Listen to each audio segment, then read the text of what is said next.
Hi, I'm Holly Gray, author of Dissociative Living. Today I'm talking about negotiating with alters. Specifically, I want to share with you what I believe is one of the most important things to keep in mind when you're working with your system towards some sort of compromise. The best way I can think to do that is to share with you one of my experiences and what I learned from that. It was about 4 or so years ago that I went through a period that was easily the most difficult and painful of my entire adult life. It was the first time I seriously considered that I might not survive.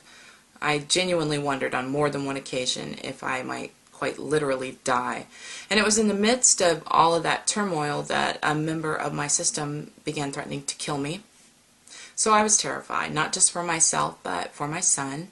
I asked this alter to stop threatening me. I told him not to kill me, and nothing I said or did made any impact on him whatsoever.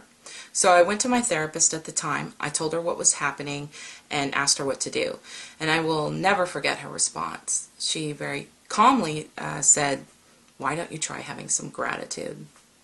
It's funny, I've told this story to a handful of people since then, and generally the reaction that I get is something like, "Gratitude? What gratitude? Dude threatened to kill you."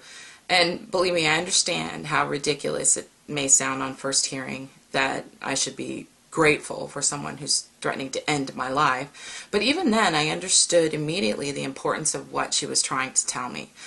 This alter had no life. His entire existence consisted of waiting in the wings for a moment that might never even occur, a moment when all other options had proven fruitless and death was the only way out. His sole purpose was to watch, wait, and be ready to do the unthinkable if ever it was required. And I thought about that, and I was enormously grateful.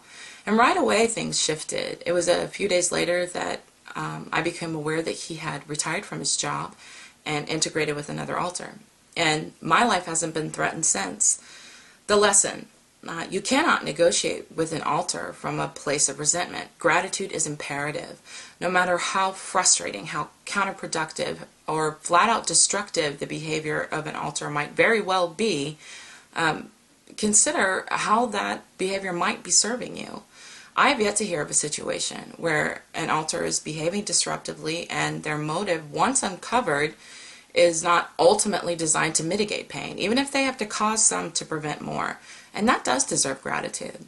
So the next time you find yourself in a problematic situation with an alter and it feels completely beyond your control, try and remember that negotiation is possible.